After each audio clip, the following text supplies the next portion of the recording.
Thank you so much, Dani. And as I mentioned earlier when I introduced Dani, every time I get to interact with Dani and learn from Dani, I just am in awe. So thank you so very much. And if folks have questions, pop them in the chat. I just, Dani, one of the things I want to ask you just to kick off the discussion is, and I mentioned this earlier, but what I love about you is you're so positive. How have you remained so positive?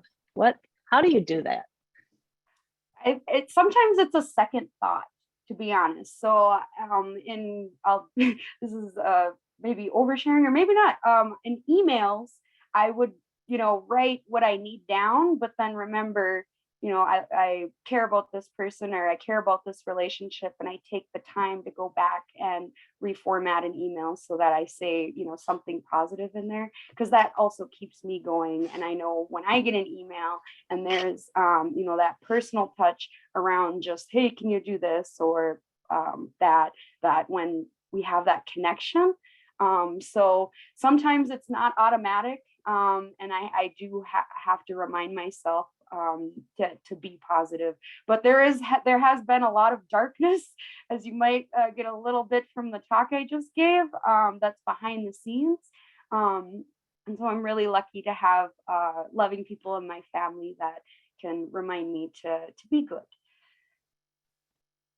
Yeah, and I think that's the piece and the of how what an honor it is to work with women like you and to be able to share your story. And I think we all resonate with so many different parts of your story. And I love I just love the pieces of how people overcome, what strategies that you use. And you mentioned a little bit about prayer also a few times when you were talking. And can you share just some examples of sort of your journey with prayer? Because I know that can be a stumbling block for a lot of folks, including me. So could you share about that a little bit? Yeah, I was really lucky. My parents were both very spiritual people. My dad, he's a conservative Christian, and my mom had introduced me to the world of seeing all religions and all beliefs as equal. And I've heard of accessing God through prayer, whatever the religions are, that you can imagine it as creator is the moon, and all of our different fingers, our different religions and belief systems are just different fingers all pointing at the same moon. So it's been a really interesting journey with prayer to reconcile what I was brought up with through my dad, who's very, very adamant about us learning the Christian religion, going to church, and those values. But of course, this is in conflict with our Indigenous religion. And then I found that even our Ojibwe teaching sometimes in conflict with Christianity. It seems like each of these systems you have to choose. But the most freeing experience has been, you know what? I am going to pray in whatever way directly to whatever I believe in. And what's really, really helped, someone shared a story about how they heard buffalo. They pray to the elder female. Most buffalo herders use a truck because they're dangerous. Instead, this family herded them by walking with them, and they would pray to the elder female spirit. And I'm like, oh, we can pray directly to each other's spirits.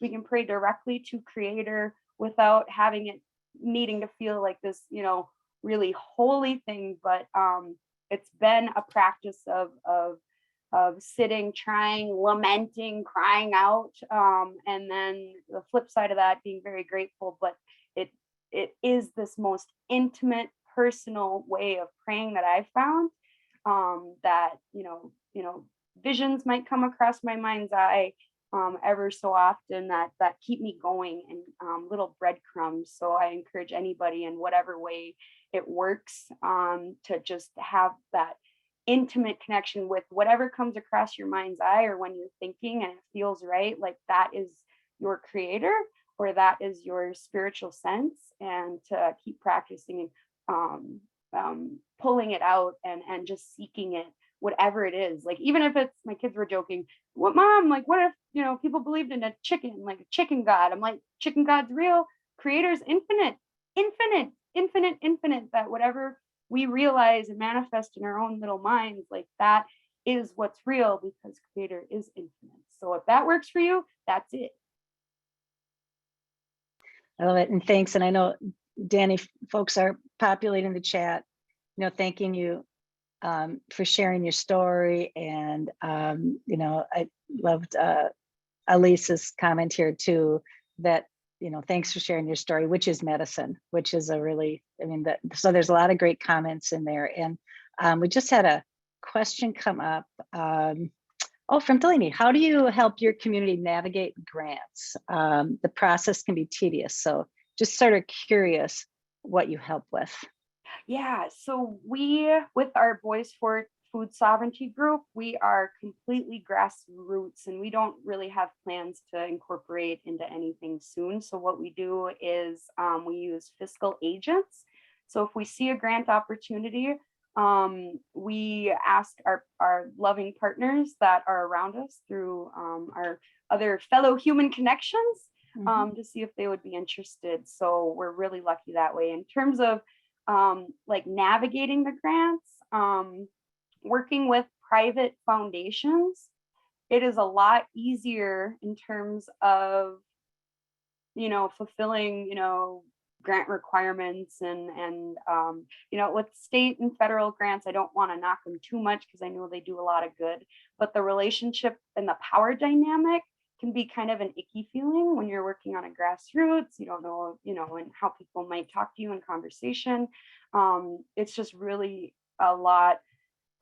We have a term, it's called like mino chige, doing things in a good way in life. And so, the making sure that, all people involved in a project feel good and feel supported and really love connection is really important. So I've found it's easier to work with those private philanthropy type funding sources. And they are a lot easier to work with than some more federal or state grants. So we use Zoom a lot to coordinate different grant opportunities, and when people flow in and can help and share their time and expertise, it's awesome. So we've so far just haven't taken on too large of grants just because we're at low capacity. And if you're at low capacity, just keep telling folks around you you're at low capacity. And we had a $10,000 research grant come in by just being a broken record. Like, it is what it is. That's where we're at. But we do have these dreams and goals. So we are very grateful to Catherine Milan at UMD, who has brought in a research grant. That's very good advice, Dani. It's like, share where you're at. And Lacey has in the chat here too, just wondering if you're seeking additional partners and additional potential fiscal agents. So that's a good thing to think about, that question's out there and that offer's out there. Always. So. Yeah. Thank you, Lacey. And for everyone, I'll put my email in the chat. I know I didn't have it on the slide. Apologies there. Yeah, and we can pop that in the chat too. That'd be great. And then, so I just want to jump back a question here a little bit about your journey. So I want to jump back to that a little bit. What new things have you learned about yourself in your journey? I have learned balance. So that I need balance. I never thought that I needed balance. I wasn't even aware of how icky I felt. Again, I used to numb all those feelings, right? So, there was always this like void, and I was the younger sister, and I was a little people pleaser. I just loved, helping make people happy around me. So I would go like 110% when I could. And when I hit a brick wall a few years ago and continued to hit my own brick wall, that's where I learned like I am a human. and what that means for me is, as I get older and my brain's going through this weird healing process, that I have limitations, and I've had to accept that about myself. And even my big fantasies for, we all grow up and are told, you can change the world and, it'll be hard and difficult. Well, at times it can be impossible if, the odds are stacked so high. and there's not enough movement in a certain direction. But I think we have a lot of hope now with past couple of years of politics and rising awareness of minority issues and equality, that the time is now and that we've had more hope than ever really to make big change. So it's a good time to keep trying. Yeah, and just a little bit of follow up on that, Dani. When you think about challenges you've had in your journey, what do you think the most difficult one was to overcome? The biggest one so far is with my children. So my two boys, they're 12 and 10.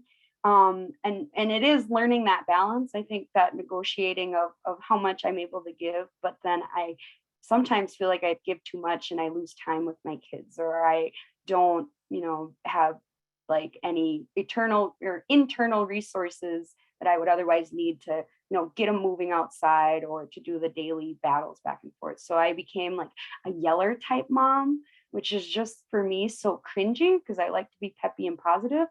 So the challenge has been balancing their needs because they're my babies. And even when they're not well, how do I stay well enough to be a good mama to them?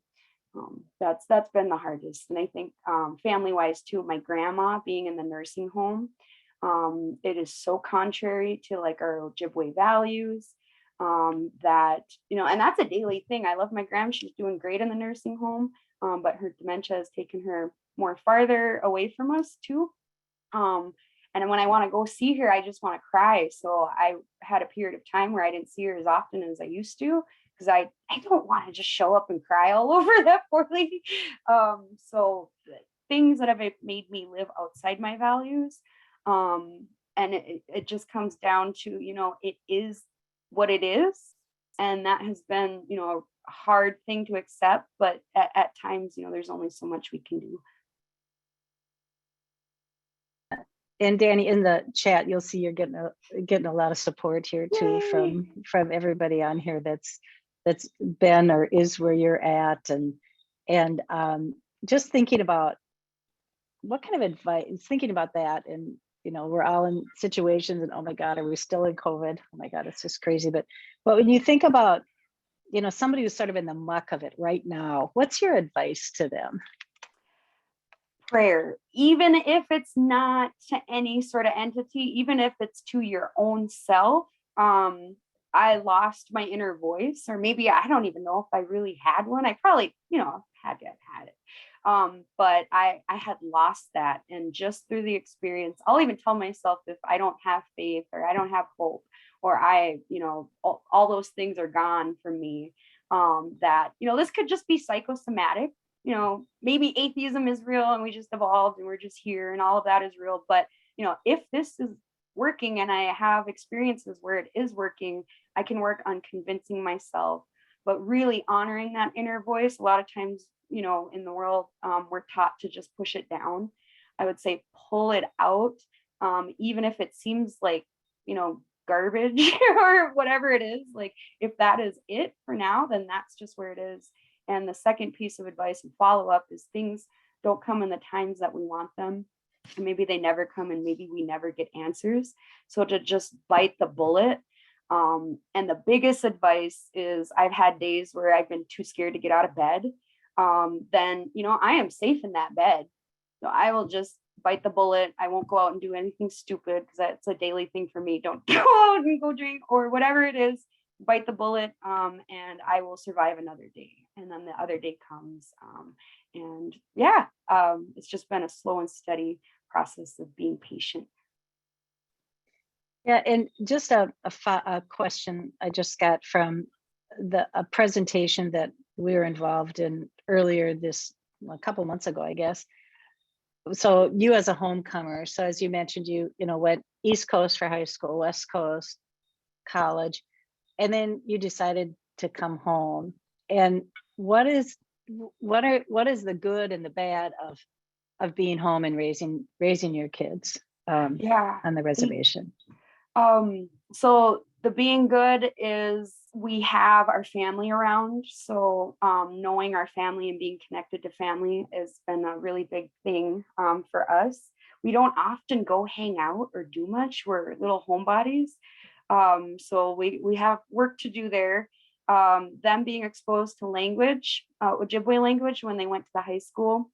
And really just this Bois Forte, and I'm sure a lot of Indigenous communities or a lot of communities at large, we have a lot of compassion for each other. So we can go off and mess up time and again, but we keep coming back to each other. And, you know, in terms of relationships, that them learning that sense of forgiveness and being able to let go and still be family and still come back around. I'm really happy that they're learning that. Challenge wise, it is hard because you know, if we were in a city, we could go to like a YMCA, get a discount, and it's easy, hopefully easy, you know, in transportation wise. We'd have more activities, more, you know, different movie theaters to go to, or, you know, more diversity. I'd say I feel bad that they're missing out on. Yes, you know, we have our people here, but they go to a public school off the reservation, and there's not a lot of diversity, and there's not a lot of newer ways of thinking. So I kind of feel bad because I went to a elementary school that was like the United Nations. We had all races. I was known as the little white boy on the bus because I had a really short haircut. So I, yeah, I feel and I hope, you know, they'll be okay. They have their dad in California. So they get to go out there and have a little bit more, I guess, diversity and culture around them and difference. But I just feel that we're isolated up here. I love it. And Dani, can you share a little bit about Bois Forte for folks that might not be familiar with it or have never been there, or can you share a little bit about it? Definitely, yes. So Bois Forte, we are one of 6 bands of the Minnesota Chippewa tribe. So the Minnesota Chippewa tribe's kind of like our federal government, and we are like states. We have 2 main communities, one in Net Lake, which is about an hour south of Canada, and then Lake Vermilion is about an hour and a half south. So actually the distance is really like an hour in between.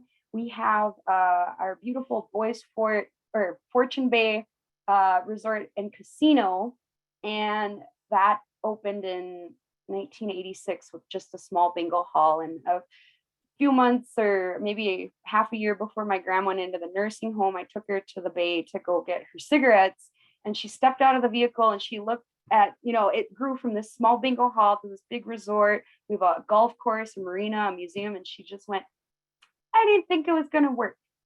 And, but despite all that, you know, it did. And it's been like a really empowering, like a moment to come back to when, you know, we look at all these big changes we're driving for, to know that, you know, other folks that have made great change, you know, had those doubts as well along the way. And it was just cute because I don't think she ever shared anything like that. You know, her dementia got her to share a little bit more in different aspects of her life. So I love it. I love that. The Grahams are very special people. So I love sharing that story. Can you talk a little bit? I had a question a little bit about food. So you talked a little bit about your mom and that interest, but what really got you interested in food and the food sovereignty piece? I think it was my frustration with food, personal frustration with food. I mean, I grew up kind of in the system. I always say this, taking everything at face value. And it is such a simple thing or something, or it's not. And that kind of juxtaposition of, you know, food seemingly being this very, you know, simple thing. It's just food. You know, we all eat food, hopefully, you know, every day. But why is it so hard to make these changes in our foods? And even when we have healthier options, you know, the influence of going for those foods, at least for me, has been such a struggle. And then researching and realizing, you know, with industrialization and this like mass production of these overly processed foods, I've had a hard time reconciling. You know, it's great that we aren't starving. In fact, with fry bread, I had demonized bread in the household because I was afraid of diabetes and all that. But then I was at a powwow in Red Cliff and I had to drive back that day and I felt really lightheaded. It was a hot powwow, but damned if I didn't need a piece of fry bread to give me the energy to get home. So I kind of came back around to, okay, so, it does provide energy, maybe not a lot of nutrition, causes diseases long term, but at least there's not, mass starvation. And I think just the frustration of that has kept me in this food work. Also, or more so, is that food really is this opportunity of love and connection. And it defines who we are. And they say health is wealth. And I'm seeing that more, if we just had, we're a small band of 3,000 people, but maybe about 1,000 live in between Net Lake and Lake Vermilion. If we had more health and wellness, then we can show up to the table more often to advocate, not just for our food rights, but for, our employment. If I were weller, I would like to think we could, a lot of these projects could have gained more traction by now, but again, I'm limited. So slow and steady, here we go. And so just of how simple, and maybe I'm just pissed off, and that keeps me going, that I'm so mad that, we had these food systems here and they were meaningful. And we used to, like, I read this Bois Forte elders writing from like the 1920s about wild ricing camps here, that we would, go gather the wild rice, and at night we would go help each other. And when everything was done, we'd throw a party and we would sing and we dance, and it just sounded so beautiful. It could just be rosy colored glasses, I wasn't there, but it's like, why can't we have this? And there's this big gap in between, food is the simple thing, but then it's so complex and such a, big industry or a big system or realm, that I'm just intrigued by trying to find the pieces that'll get it to work for all of us. Yeah, and again, I'm going to reference the chat again, because there's just a lot of love and support, and really thanking you for sharing your story and having the courage and being brave to do that. And somebody put in here, I think it was Amy, that if this doesn't happen as much as it should, and if it did, the world would be different, in a different space. And I so agree with that. And I think I just can't thank you enough. And Dani, what do you have? I know we're starting to run down on time here. What do you have for some closing comments for folks? I'd like to share hope. So while we go through all of these like really hard moments, for Harvest Nation, we are finalizing a prototype within the next month, and going to be seeking larger funding to start our first farm, which has been years in development. There's the Land Access Alliance, which is looking to get lands into trust for sustainable farming and foraging. And all of these beautiful seeds are out there and they're starting, and we have this change in like mass media, and people growing an awareness of, what's not working. And I just encourage everybody in your passions, just please keep going. I see us all, there's a finish line at some point for all of us. And we just keep driving hard at that, because, it's just the right thing to do.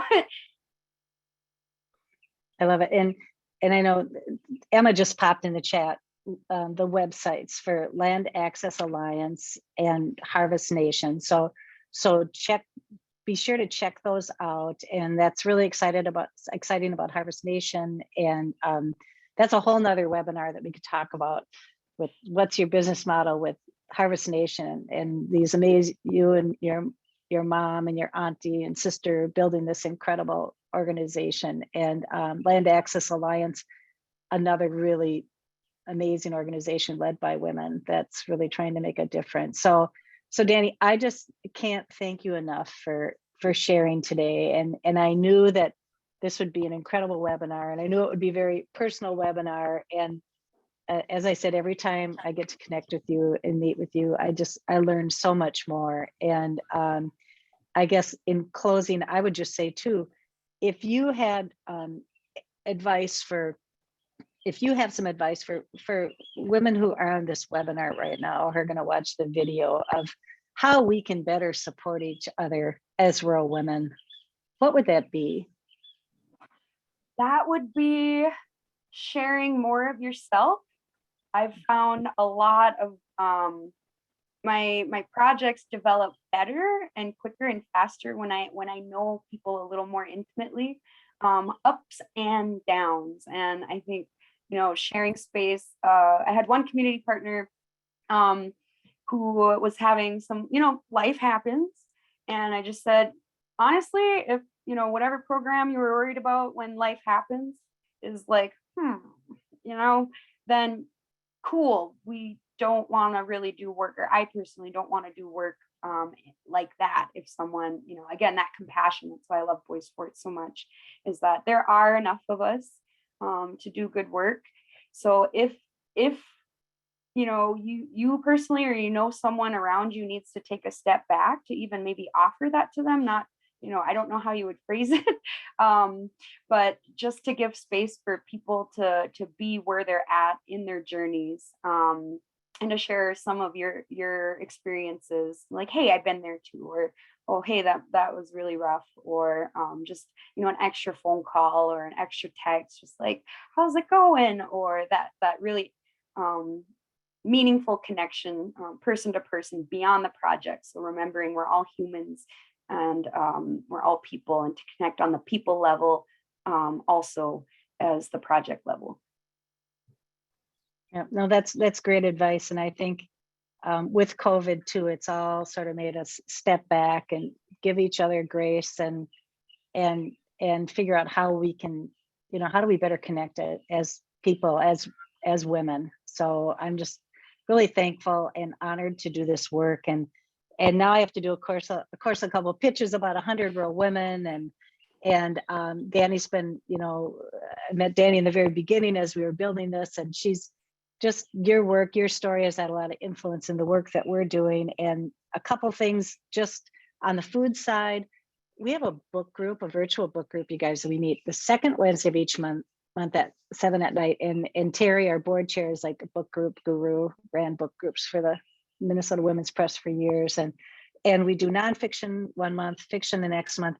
But we just read The Seed Keeper by Diane Wilson, which was such an incredible story. And for me, being a kid that grew up in southwestern Minnesota, it was a really important history lesson and eye-opening and work for me. So I just, that whole thing about food and seeds, it just all relates in that how we need to better know our history as women. We do a monthly webinar series, so look for the next webinar next month. And then for those of you who have been involved in 100 Rural Women and been involved in our webinars, we in our organization, we have a project called 100 and 100, and I tease whose idea was it to have 100 meetings, but it was mine, but it's a good thing. But we're halfway through, and the first 50 are going to be influencing and shaping our next 50 meetings, which are going to be launching in March. And we're going to do a variety of gatherings. We're going to test out different things and really act on what we learned in those first 50 to best support rural women. So look for that to come. We're going to do some informal coffee chats. We heard from women. We just want a space to connect and talk. We're going to be doing a version of what we did today with Meet a Leading Women, where we're going to have women tell their story and have time for Q&A. We're going to do topical discussions and really dig deeper with networking. You know, we had some requests come up as, I'm a young mom, it's COVID, I've got this child, I need to find other women like me who are trying to balance it all. And then we're going to do some convenings around mental health and wellness. That was like #1 request from everybody. But there's a survey out on our website, and Emma, if you can find that survey link quick, this is what's happened with 100 Rural Women. We meet these amazing women, and they offer to do stuff for us. We met through the University of Minnesota, so through the RSVP, Andy Sutton from Southeast, her mom and a partner of hers have a yoga studio, and they are going to help us build a wellness online virtual wellness program that's free of charge. That's all going to be about, you know, you'll see in the survey, it's all going to be about mindfulness, relaxation, centering, and incorporate some mind and movement. So anyway, we have a lot of fun things coming up. So please check out our website and stay connected. And again, thank you, Dani. You're just one of the most inspirational people I've met. And I just think you're such a model for women. And I really want you to know that, how incredible you are. So I just want to thank everybody for coming, and have a great rest of your week and stay connected with us.